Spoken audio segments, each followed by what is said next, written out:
Takeaway Chinese, where you can take some Chinese away and experience progress day by day.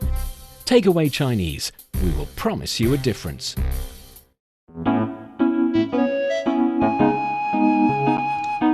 你好，欢迎收听随行汉语 Welcome to Takeaway Chinese. I'm Niu Honglin with Steve Hatherley in the studio. Hello, Steve. Hey, how's it going today? It's been great. And doing Takeaway Chinese is always a highlight of my day, being able to talk about interesting culture points, language points, sharing knowledge. It's always fun. Yeah, I totally agree. And I'm looking forward to our chat today. It's going to be a lot of culture we discuss. Yes, because when we say cultures, we are definitely always very proud of our cultures. But in fact, no country is isolated unto itself entirely. I mean, from history, you gotta definitely blend a little bit with your neighbor countries. Sometimes, in certain occasions, your neighbor countries and yourself were just one country. But you know what I'm trying to say here. The interaction, the communication, the affecting each other, it's always there.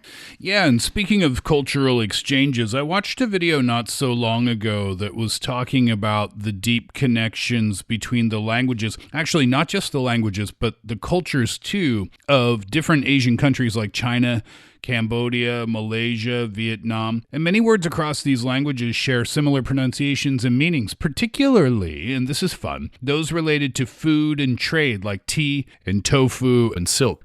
And I think this is evidence of how these regions have been connected for a really long time, for centuries, and through culture and trade and so much more. I think that we've always been more connected than maybe even we may realize. It's like all these cultures have talked to each other at certain point, and then they decided to develop separately a little bit, and then they talk to each other a little more and, you know, pick on the points they like about each other, blend it in their own cultures, and then develop a little bit. So the intertwined way of development has made the culture here in Asia very diversified, yet you can also find the similarities in different and fun ways. Yeah, I think it's easy to find differences if you're really looking hard. Sure. But if you're looking for similarities, it's easy to find those too. But what's interesting to me, and this is a global thing, I think, people always want to know what's different, right? They don't ask. Nobody ever asks, What's the same? What's the same? What do people do?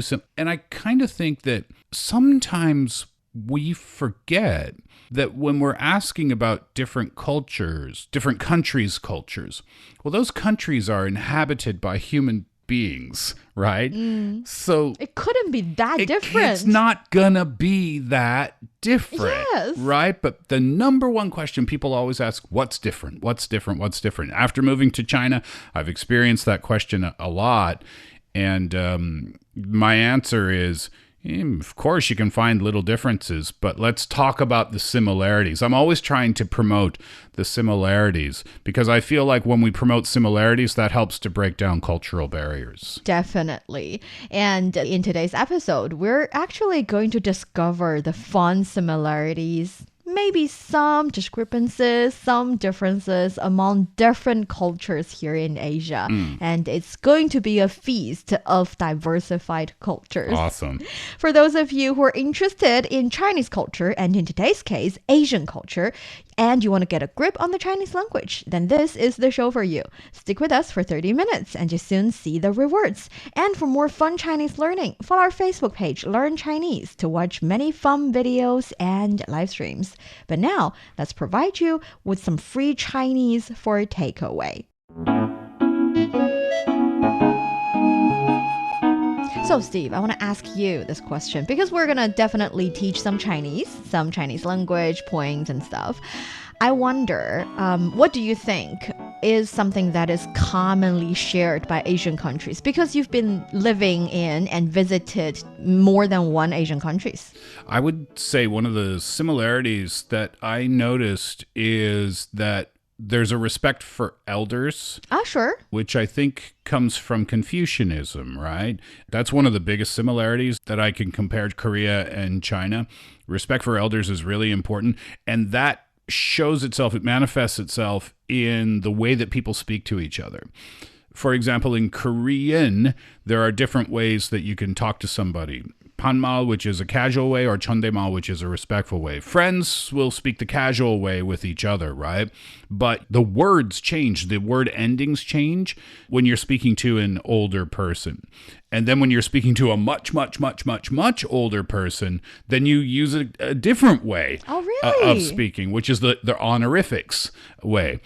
So that respect for elders things exists in Korea, and it exists here in China too. Yes, but it exists in China in a different way. Instead of having specific words that you can only use for the people that you should be respecting, meaning that they're older than you or they're in a higher position than you, and then speak to people, your peers, using a different sets, of different groups of languages, different groups of words, and then people who are socially below you in a different one. What Chinese people do is, to start with, we commonly respect strangers, no matter if they're younger or older than you, to start with, and also, of course, age-wise, social status-wise, the respectfulness is expressed in the actual words. Mm-hmm. So there are respectful ways of saying things, and it's not mandatory. It's more like I get to choose who I really respecting, if you know what I'm saying here. Okay, yeah. Mm-hmm.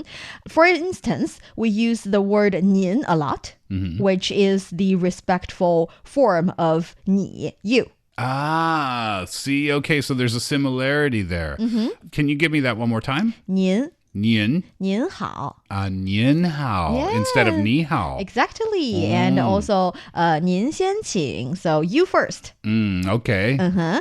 And 先 means first, and 请 is another respectful way of saying things, or a respectful word. Using this word generally means that you are being respectful already, which, in my opinion, is much easier. Instead of learning all these different ways of saying things just because you need to be talking to your peer or talking to your elders in different languages, you just use the respectful words. This is a good one. If you're in an elevator with a grandma or somebody much older, then it would be way better to say 您先请. 您先请, for sure. And 您先请, 请 in the sentence 您先请, is actually quite useful because in English, of course, you can add please in a lot of sentences and scenarios, but it's not always needed. It's more like... Yeah, and the elevator example applies to what you're talking about, because if you want to be really polite in an elevator and let someone else go first, we wouldn't say please.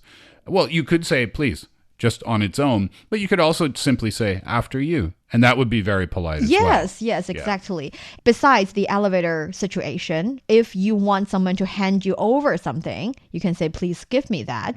请递给我. So 递给我 is hand it over. And you can basically add 请 in front of all of these kind of sentences. 请慢用. So 吃 is to eat something, and 慢用 is enjoy your food, but not slowly. It's like take your time, enjoy your food. So 请慢用, please enjoy your food. Take your time. 请慢用. 请慢用. 请慢用. Or you can say 请稍等. 稍等 is wait for a while. 请稍等, please wait for a while. 请稍等. So please wait for a while. So please is very commonly used. And yes, these kind of respectful way of saying things is definitely much common here in Asia. Yeah. In all these different countries, our neighboring countries, including Vietnam, Malaysia, Cambodia, South Korea, Japan, all these countries. Yeah, in English, it's a little bit different, isn't it? Because I've found that sometimes in Asia, people might think in Western cultures, we don't respect our elders. In fact, of course, we respect our elders. It's just shown perhaps in a different way sometimes, whereas it's shown through the structure of words in Asian languages sometimes too. Yes. And one funny thing is, in Asian cultures, if you're being respectful to an elderly, even if they're not your family relative, you can call them using the term that families are using. Yeah. That's different in Western languages. Yeah. For example, if there's an elderly lady, you can call her grandma or grandmother. But in English, you would not. You would not do that. You wouldn't say grandma.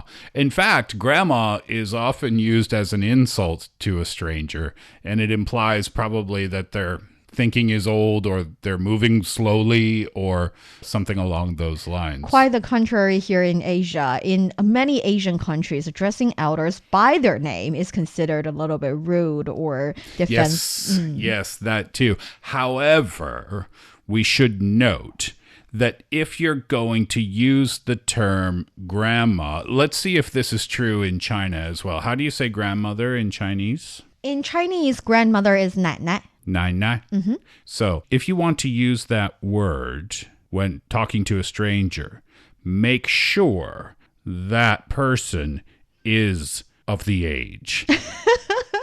If you use that word to someone in their 40s. No, never. Well, that's my point. Yeah. That's my point, because that's an easy way to offend someone.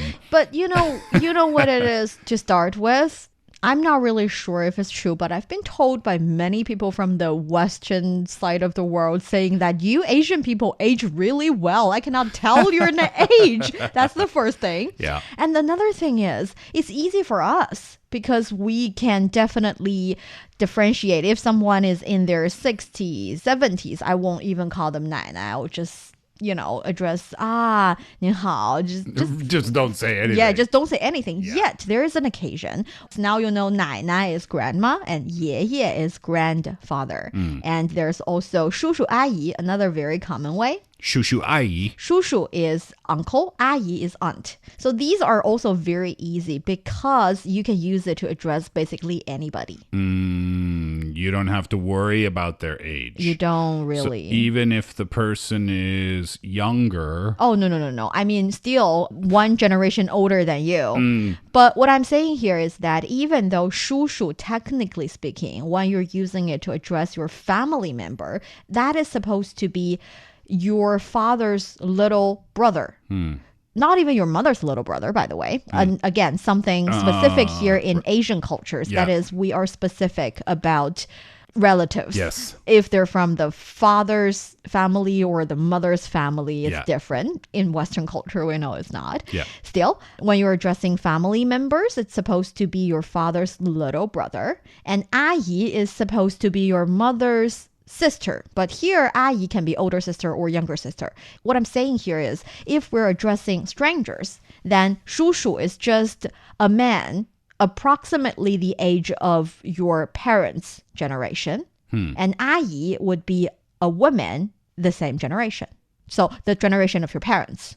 So it doesn't really matter. You do not have to differentiate, this man looks younger than my dad. I can call him 叔叔. This man looks older than my dad. Should I ask? You do not have to worry about that. If I go to a small restaurant and the person serving me, the waiter there or the shop owner or whatever, can I call him 叔叔if he's obviously older than I am? If he's obviously older, to the extent that he's your father's generation.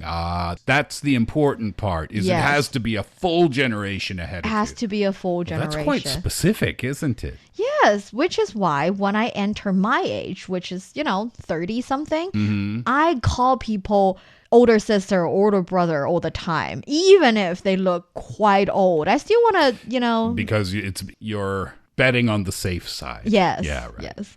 So that's, again, something common in Asia. We're being very respectful. We treat people, when we want to say we respect them, when we want to show we respect them, we use the kind of term we address family members to address them. Makes sense. Yeah, because it's all about making the other person, well, I was going to say feel good, but it's more about not offending them. Yes. Right? Yes, Yeah. for sure. Yeah. And since we're on the subject of the splendid cultures here in Asia, we also interacted with our friends online a little bit, asking them what is the cultural point that they're super proud of, what are something that they notice is unique or similar between their culture and also other Asian cultures. And we've got some really fun answers.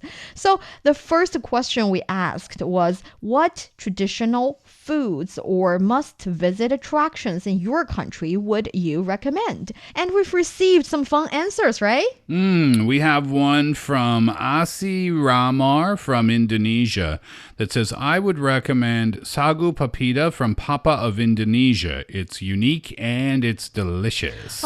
美食地区美食 or 本地美食. So 本地 is local. 美食 is delicious food. Bendi is local. Local. So like Bendi. this place. Local. 本地美食. Bendi 美食. 你推荐哪些本地美食? What are some local foods that you recommend? 本地美食. This sounds like something so delicious. I want to try it. I have never tried this before. Have you been to Indonesia before? No, it's I want to beautiful go. place. Beautiful you place. have? Yeah, beautiful, beautiful. I've been to Jakarta and Bali, and of course, it's gorgeous, and the people are just so lovely there, so kind. So what did you have? Did you have some padang rice, meatballs, and middan noodles? That's recommended by Ali. Ali said the food that I recommended from my country, Indonesia, is padang rice, meatballs, and middan noodles. Did you try these? This sounds great. I had the rice. I don't think I had any meatballs when I was there. And of course, yeah, noodles. Noodles are very commonly eaten, so I had those for sure too. The food in Indonesia is really, really good. I mean, you could just go to Indonesia and just eat the whole time you were there and have a great time, no doubt about it. We have another message from Indonesia, from Asima Siahan. It says, in Indonesia, there are many traditional foods, gudeg, pempek, ketoprak, and there are many interesting places in my country. Please come to my country. Of course, we're all so super proud of our cultures and our country. That's so nice. We had 3 messages so far from Indonesia. I think we have a couple of more to share. Well, let's share them first before I say anything. Here's another one from Rofinus. Yep. On the same theme, I recommend middan noodles. And Anita Sari says, the most delicious food recommendation in Indonesia, beef rib soup, meatballs, and also rendang. Food, and more food. Yeah, the thing is, I feel like rice is something definitely shared among Asian countries. Noodles too, but I think Asian noodles and Western noodles like spaghetti. It's different. Yeah. Totally different. Yeah, totally different, I think. The noodles that are commonly eaten here in many parts of Asia are very, very different from spaghetti. Yes, and also rice. Here we see Mitali Deb from India saying rice and fish curry. For sure, curry is really good. I like curry. Yum. Oh, by the way, curry in Chinese would be gali. Gali.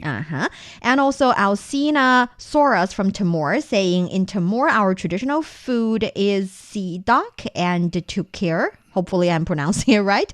You can come and visit. Aww. Sounds good. Actually, the next thing on our to cook list is Indian food. I love cooking. I don't know if I've ever told you that. I love it. And my wife's getting into it now these days, which is cool.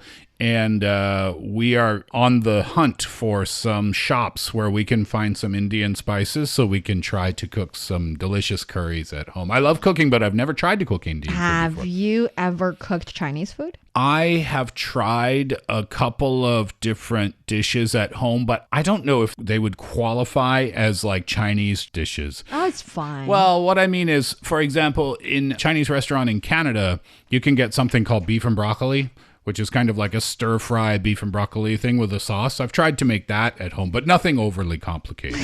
It's good enough. It's a good start. Yeah. After staying here long enough, I'm pretty sure you're going to be fluent in Chinese culinary languages as well. Have you cooked a lot of Chinese food? Oh, yeah, for sure. Yeah? Yeah. Are you good at it? I think I'm good, but for Chinese food, the main thing, I'm not really sure if it's only a Chinese thing or, again, a common Asian thing, is that instead of saying you need 2 food spoon of this, you need 2 gram of that, we say you need put it in. the right amount of this, Right. the proper amount of that. Who knew? I Yeah. mean, what amount is the proper amount? You have to rely on your 手感, hand feeling. We Yes. call it 手感. So that is why the same food can be totally different if it's made by different people. Yes, exactly. And it's often the grandmas and grandpas who know best about that. Yes. And That's the flavor of the family. 100%. The flavor of love. And another thing that's definitely common in Asia would be chopsticks. Oh, Actually, yes. yeah, 筷子，用筷子。用筷子. 筷子 would be chopsticks. 用 is use. So using of chopsticks. In the East, different cultures have developed unique styles of chopsticks that reflect their culinary traditions and customs. So even though we're all using chopsticks, we're using them. They have different shapes. They're made by different materials. Yeah, in Korea, they use metal chopsticks a lot. And in Japan, I think the chopsticks are more of a tapered variety. They come to a point more so than they do in Korea. And in China, well, from what I've noticed so far is that they're round on the eating and square on the other end. Oh, yeah, it's very important. Oh, what? Okay, I didn't know it was important. There is a philosophical reason behind it. Actually, we believe the heaven is round and the earth is square because in ancient times, people believe square symbolizes that you have edges, you have corners, you have your principles. You're not that, let's say, sophisticated in a bad way that you can deal with anything. You can rigid. A little bit rigid, but in a good way. It's kind of like you have principles.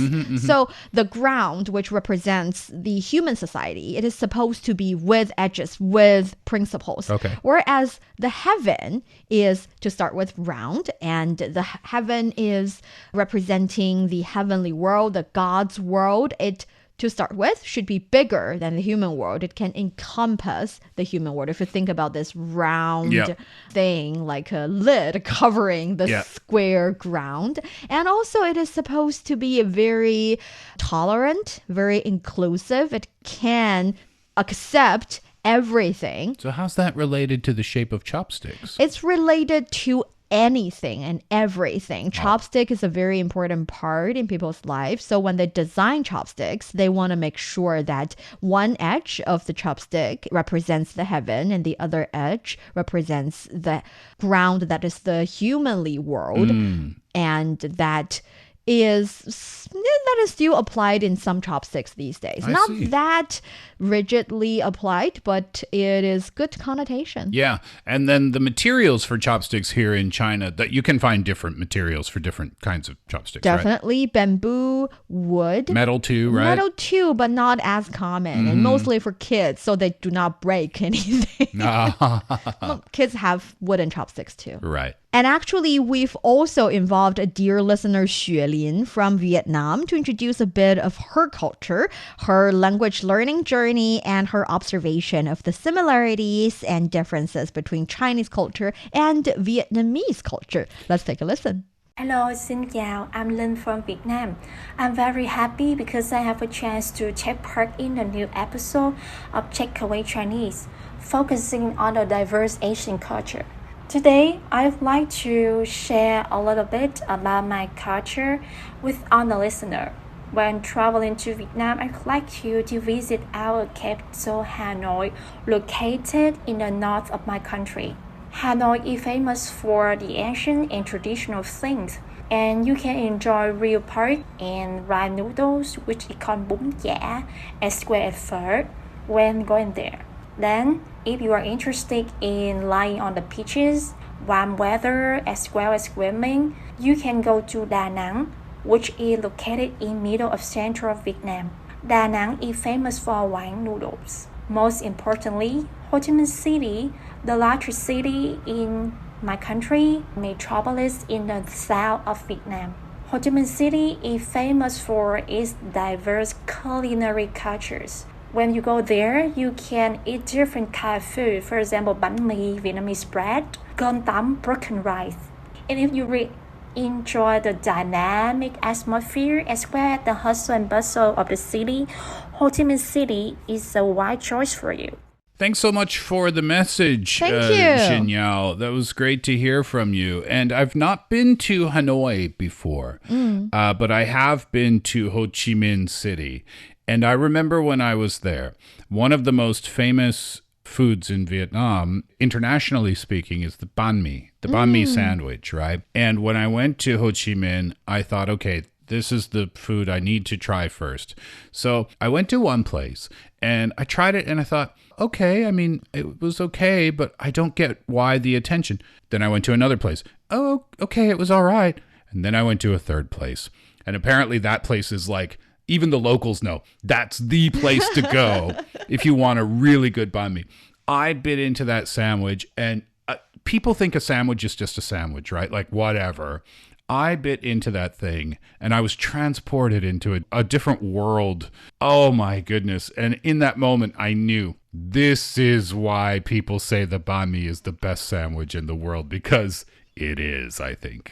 I think that is the kind of mark, something truly amazing, something that can be appreciated by people all around the world, can live in your heart. Yeah, exactly. Yeah, Ho Chi Minh City is a really cool place. And again, really, really, really kind and lovely people. Yes, I didn't think that we can only cover cuisine in this episode. I guess we need to talk about some other cultural parts, the cultural... Well, you and I love food so much. We do. Yeah. But I think that's good because even time is up for this episode. We can anticipate another episode talking about, for example, language-wise also, and the festives, the kind of traditions we also share. Sure, lots to talk about there. Yes, about the splendid and fun Asian cultures. And that brings us to the end of today's Takeaway Chinese. I'm Niu Honglin with Steve here in the studio. For more episodes of the show, you can visit our website at radio.cgtn.com and go to the column podcast. You can also listen to the show and read the script there. Find us wherever you listen to your favorite podcast. Just search for Takeaway Chinese. And remember to leave us your questions, comments, and a 5-star rating. 感谢收听，我们下次再见。谢谢，see you next time.